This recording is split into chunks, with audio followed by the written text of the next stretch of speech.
Are you going to start the episode? Listen, just hold up. Why are you always trying to control me? We're getting to it. Yeah, I wish you would just get engaged in what we're doing. Oh my gosh. Let's get into that.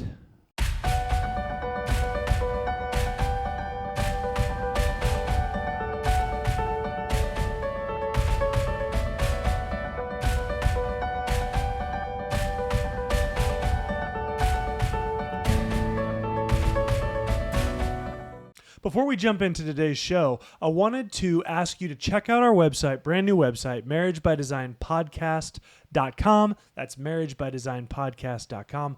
All of our episodes are available there on that website. Love to have you pop over there, follow us there, and check it out. If you have a topic that you're wanting more information on or you have questions about, you can search on our website by topic, which is a really great feature. That's right. And more than anything, guys, please share this with someone that would find it meaningful for them. Without any more delay, let's get to the show. Hi, everyone. I'm Nathan Warnock. I'm Andrea Warnock, and you've joined us for Marriage by Design, a podcast where we talk to you about God's design for marriage, what the Bible has to say about that, and how we live that out practically. Today's episode is Arguments by Design. That wasn't a real one, as I'm sure you could tell. No, it was not, but it is very pertinent to what we're talking about today. So we're wrapping up this series on marriage and the gospel, and I say wrap it up, although this whole idea of the me mentality and the virus that is plaguing marriage, particularly Christian marriages, where we want to talk flowery talk about how submitted we are to God and the gospel message and his call on our life, except in our marriage. And it's not God honoring. I think it is a major reason why God doesn't move in our lives the way we wish he would move in our lives. And it hurts us as champions for marriage. And so we really want to encourage you and try and put this weevil in your head that just starts worming in when you start picking up this me mentality. And so we've talked about what that me mentality looks like. We've talked about why it is really a heresy in marriage with regards to the gospel. And so this week we want to talk a little bit more about how guys and girls, how men and women, how husbands and wives can both enter into this me mentality, what it looks like in marriage, and also, and maybe as importantly, how men and women react when they feel like my spouse is encroaching on I'm not being treated fair the way I should be, right? And what does that look like from a male and female standpoint? And so our opening was kind of giving a little bit of a preview of that, because it highlights the story we've heard so many times from husband and wives about how their fights end up being, and it really comes back to focusing on me. And so that's where we're going to go today. But I want to start, babe, by letting you say a saying that I know you like to say, that we come back to often when we talk about marriage. My spouse treats me how they treat me, but my response... but my response is my responsibility. Right. Say that again so that people can really lock that away in their brains. My response is my responsibility. Right. And that's not, of course, just with your spouse, but it's with all things. Right. Right. But it's so critical to understand. That is such a Christianese statement. But we really, as Christians, if we want to be consistent with saying, hey, we're followers of Christ, Christ in all ways took proactive control of his response. Mm-hmm. He was always measured. Even when he got angry, the time he got angry, violent even, in the temple, that was a measured response to what was going on in the temple, to this disrespect that was being shown to God. Right. Jesus always had responsibility in his response. He took responsibility in his response. And yet how often, babe, do we hear when we sit down with couples, and I'm sure you watching this have heard this too, when the husband is being unkind in the way he's speaking to his spouse, and you confront him on that. Well, if she would just... Yeah. You know, the crazy thing is for parents, we are teaching this to our kids all the time, but we're not taking the lesson ourselves. So think about when your kids are in a fight and one hits the other, probably that one's going to hit that child back, right? I mean, at least in our home, a lot of times that's the way it goes with the little kids. Yeah. One does something to another, and that other is going to retaliate. Right. And we're constantly teaching them that's not the response that you should have. Right. You need to whatever in the moment, but usually it's tell them, I don't like, that hurt. If it's you hit me, that hurt. I don't like that. Don't do that. Right. But not hit them back. We teach them every day. It feels like all day long. But then think about your own life. Are you taking that advice? Are you doing... That's right. There's so many lessons that we teach our kids that we fail to do ourselves. That's right. And that's such a great one. Yes, does your sibling deserve to be hit back? I suppose, if it's tit for tat. But is that the right way to do it? No. Right. And yet we fall into this within our marriage, except, and here's where I want to get into the meat of this episode, we do it in mature adult ways. Yeah, because it's not like you hit me, I hit you back, Right. And there certainly is evil for evil in relationships. I mean, we were in a relationship with each other like this for a long time, where you yell at me, then I yell at you, and you say something bad about me, I say something bad about you. But oftentimes what we find is that these responses are more nuanced in marriage, but just, if not more, dangerous. And so I thought, babe, we would talk about how women can respond to being mistreated. And this serves two purposes. One, for husbands. Husbands, I want you to recognize this in your wife. So when she enters into this kind of behavior, I want you to understand what she's really saying. So I want Andrea to describe a little bit about how women tend to respond. I might jump in with some that, in fact, this response is supported biblically, right? And we can find it there. But then also, women, I want you to listen with a different purpose. When you start going down this road, I want you to recognize it, and I want you to recognize this is a me mentality. Mm-hmm. This is you reacting out of a me first mentality. Even though you may not in the moment think it is, it is. And I want that alarm bell to go off to go, hey, I'm not going to act this way.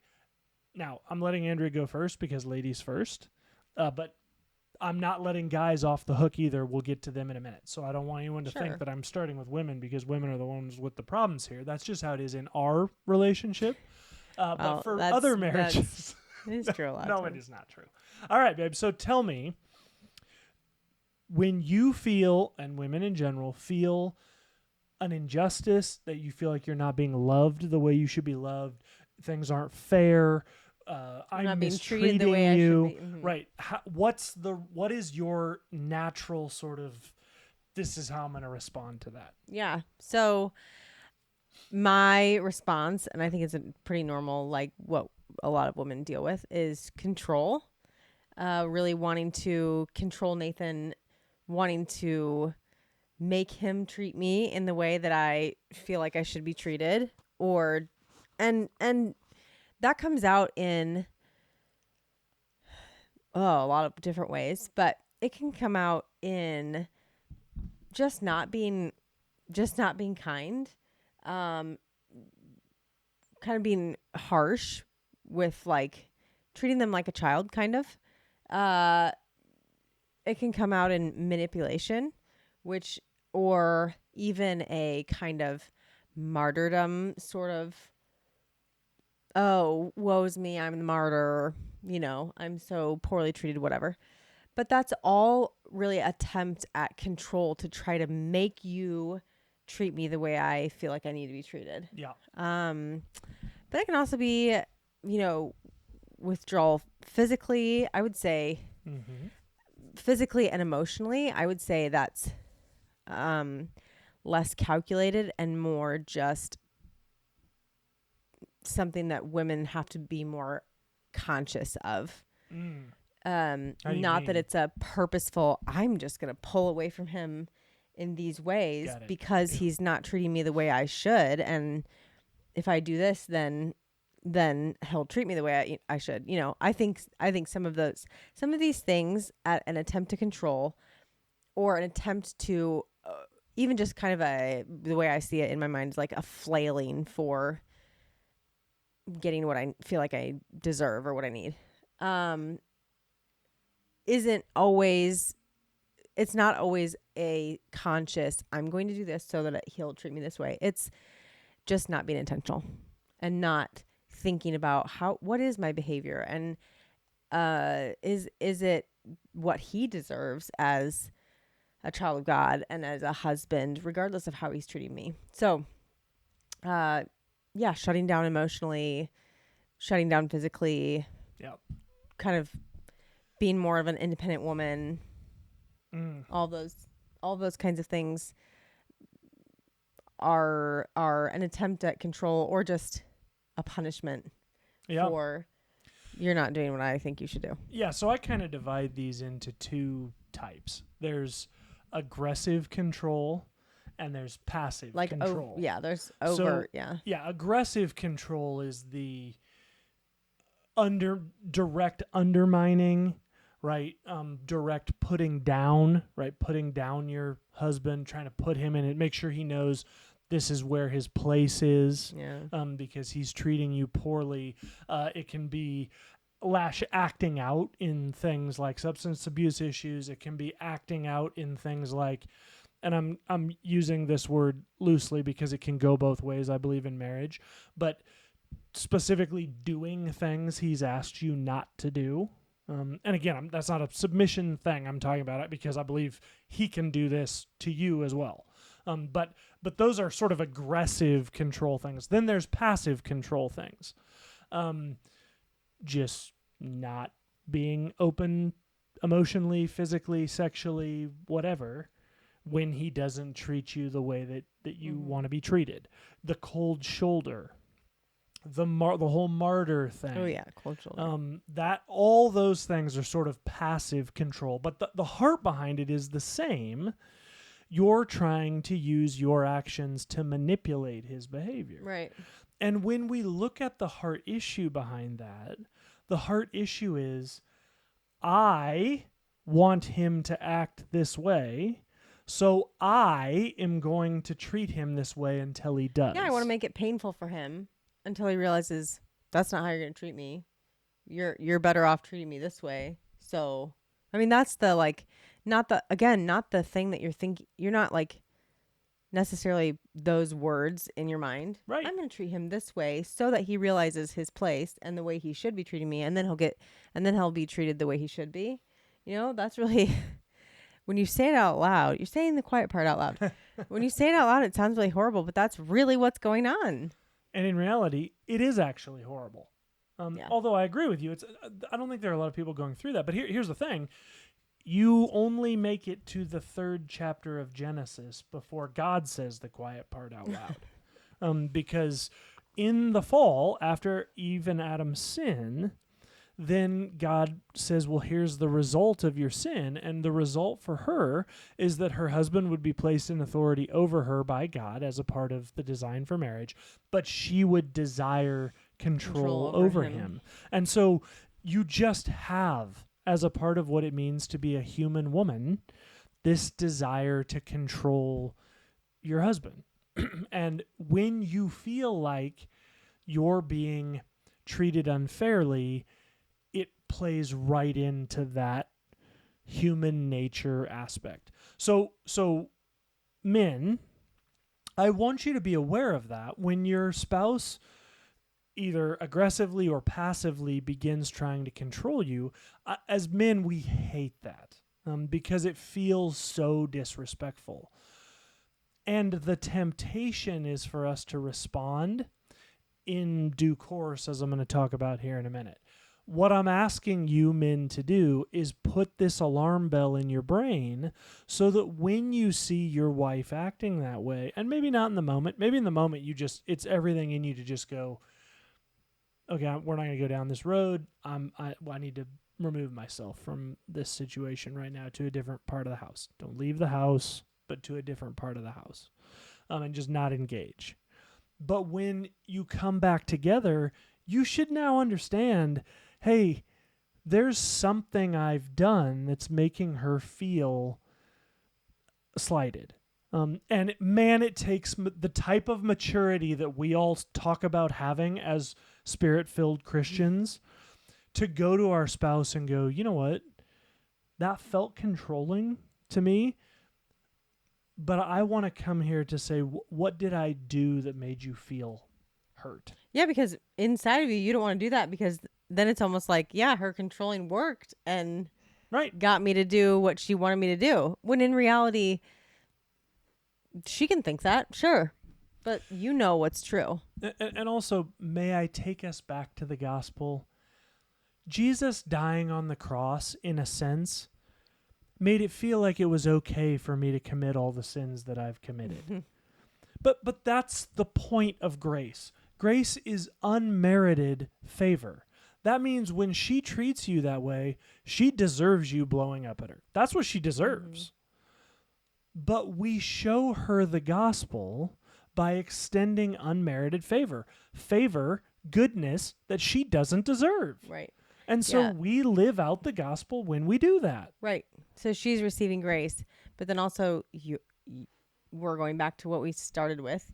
Your response is your responsibility. That's just like when Adam and Eve were in the garden and Eve took the fruit first and she handed it to Adam. He didn't get to say, I'm not guilty because she handed this to me and she tried. Well, yes, he didn't, but he didn't get away from That's right. the consequence of it, right? Because he was responsible That's right. for himself, and he was responsible for just kind of watching her do that. Right. But he was responsible, and he chose to eat the fruit too. Right. And he didn't get away with the excuse of but her, and we don't get to get away with the excuse of, yeah, but look at his actions or look at her actions. Right. That's right. So, babe, then for women, again, I want to put this little alarm bell in their brain. So, it's been a long time since I've been a woman.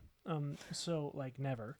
So, Yikes. babe, you tell me, how do you fight this as a woman? Like, how do you recognize it's coming on? How do you take control? What do you do? Oh man, it's very difficult because we're so programmed to want to control all things, not just our husbands, but all things. Yep. And so it's very difficult to even recognize it sometimes. But again, it just goes back to intentionality, which we talk about all the time. But it really is, if you have any sort of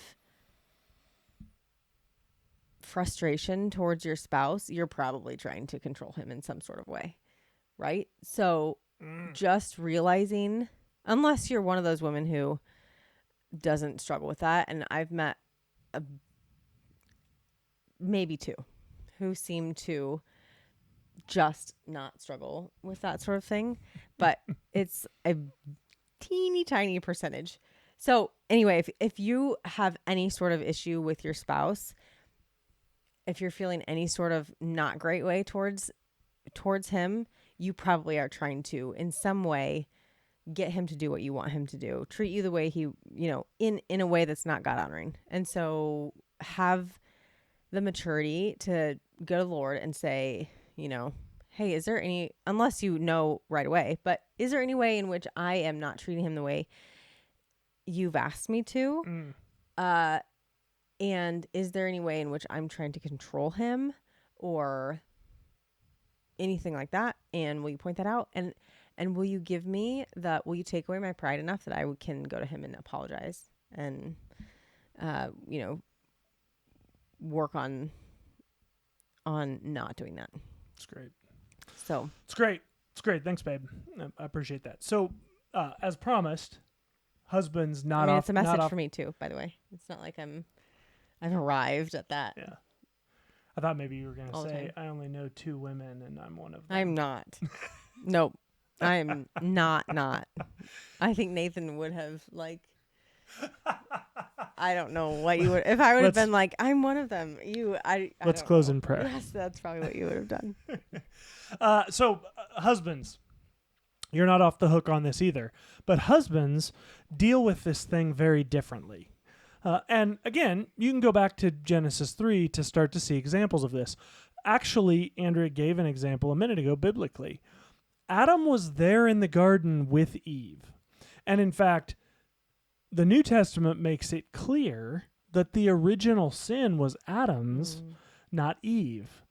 And that sin was a perfect example of what we're talking about here. Adam was there in the garden with Eve. The text says that. So he heard the serpent talking to her. He saw the serpent showing her the fruit. He saw her take the fruit. He saw her put the fruit to her mouth. He saw her take a bite.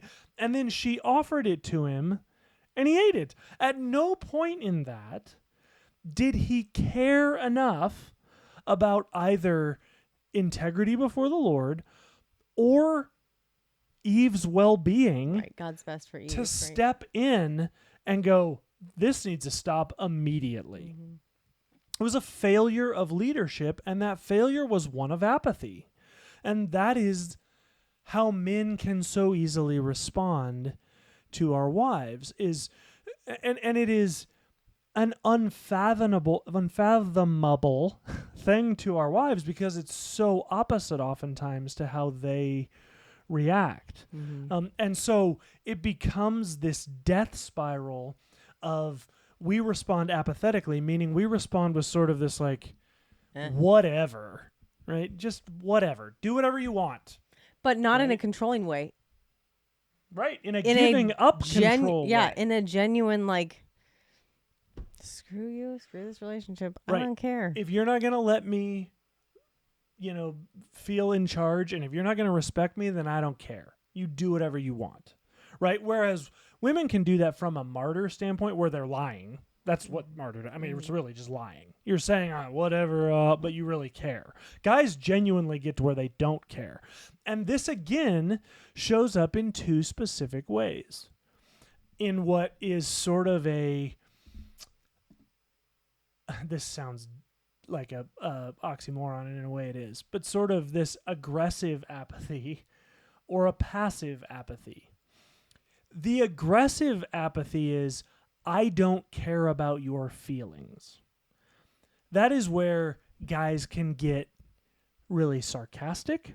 They can get really mean. Their tenderness towards their wife goes away. And it's sort of this, look, I don't care about the fact that you and I have a special relationship. If you're going to be disrespectful to me, then I'm going to treat you like one of the guys. I'm going to treat you like I treat my bros or my brothers or my parents or my, whatever, but I'm definitely not treating you like a sweet, loving princess cherished on loan from God to me. That's sort of the aggressive piece. The passive piece is exactly that. Bleh. Like, I don't care. Like, I see that you're making decisions that aren't God's best for your life. Whatever. Go ahead. Yep. Because you don't even respect me, so I'm not really going to stand up for you. I'm convinced that now Eve wasn't disrespecting Adam because there wasn't sin before this moment, but for whatever reason, this is the trap Adam fell into. Just this like, whatever. I'm not going to intervene in this situation. And I don't know what brought that about. We don't get that backstory. If it was just, see what happens. For all we know, maybe Eve and the serpent had been having conversation after conversation after conversation, and maybe Adam had stepped in prior to that, and maybe it frustrated Eve that he had stepped in, and so he just went, whatever. Right? I mean, we don't really know the background of that story, but we do know that Adam failed in this regard, and it was apathy. And so, again, I'll start with the guys. I want to encourage you guys. Are you being intentional about being engaged in your marriage? Because so often guys start to check out. Not fully. I don't necessarily mean you're leaving your marriage, but walking out the door, getting in your car, and driving across town to an apartment doesn't happen overnight. It happens with a whole lot of giving up on your marriages that happen ahead of time. And let me tell you, as a Christian who might be listening to this, who's going, man, my husband and I, or my wife and I have promised we're never going to get divorced. That doesn't mean you're not going to essentially live in a divorced marriage. And what I mean by that is there's a lot of Christian marriages I know that they're not married. It's not a married couple. They're roommates. And they're both okay with that. But God's not okay with that, because that's not the relationship that you agreed to when you stood before him on your wedding day and gave each other, really gave him your vows together. And so, men, you have to stay engaged, and we have to have that alarm bell go off in our mind when our wives are getting in our face, or they're doing the martyr thing, or they're withholding things from us that we rightfully deserve. The Bible makes clear we deserve certain intimacies from our spouse, not just sexual, but emotional and physical and spiritual. When we're getting that denied, and you have this tendency to go, well, look, if she doesn't care, then I'm not going to care. The alarm bell needs to go off, and you need to take responsibility for your response and lean into her instead of pulling back from her. That's how we battle apathy in our lives. We choose, when we feel apathetic, when we feel like giving up, when we feel like pulling back, to instead go, babe, can we just sit down and just cuddle up together and talk? Right? I need to be more diligent about getting us out on some dates so that you and I can catch up. Right? And it's going to be the last thing you're going to want to do, because she's coming at you aggressively, or she's withholding, or whatever, and you're going to want to just check out. Don't. Please don't. Lean in, because that woman at her core desires pursuit. She desires to be cherished. Now, it may be a long road if you've neglected in this area, right? There's no magic bullet here. But if you continue to do that, I'm telling you, you are pursuing her heart, and she will respond to that.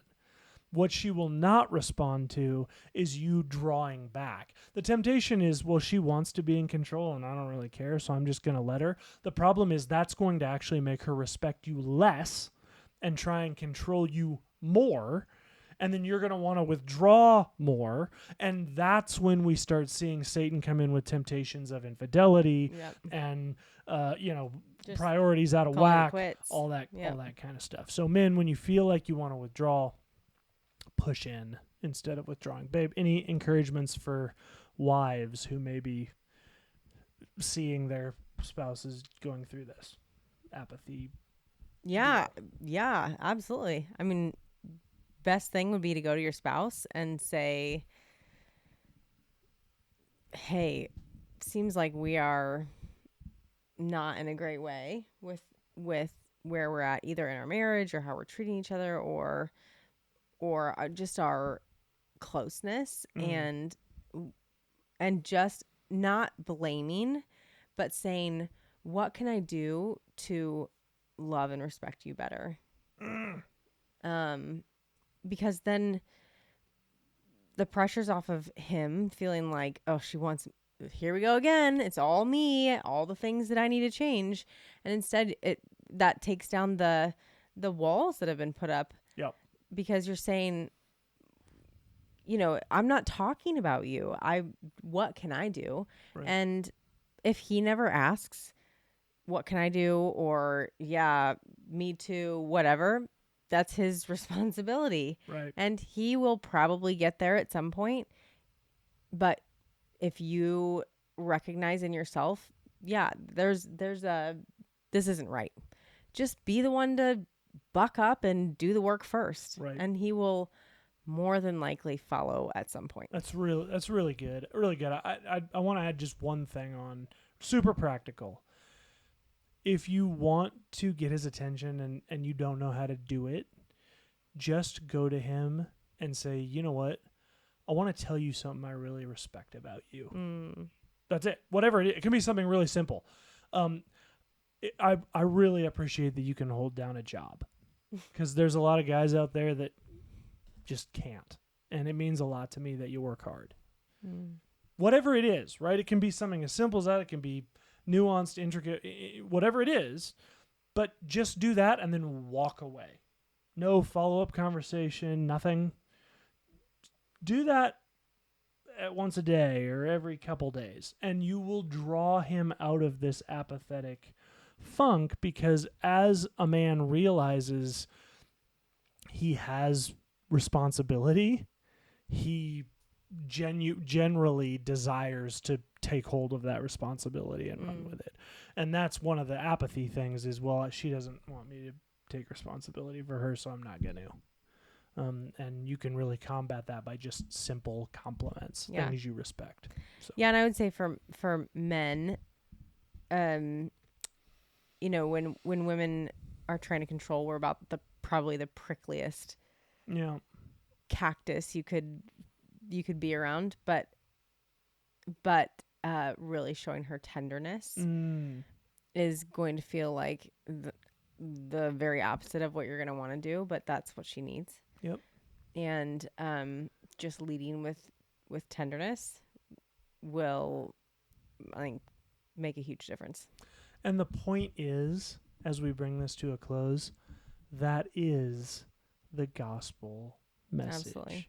Yep. Praise the Lord that he chose to respond to us with tenderness when we deserved prickliness. When we deserved hell and eternal separation from God, Jesus humbled himself to offer us eternal security. And our marriages are a picture of that.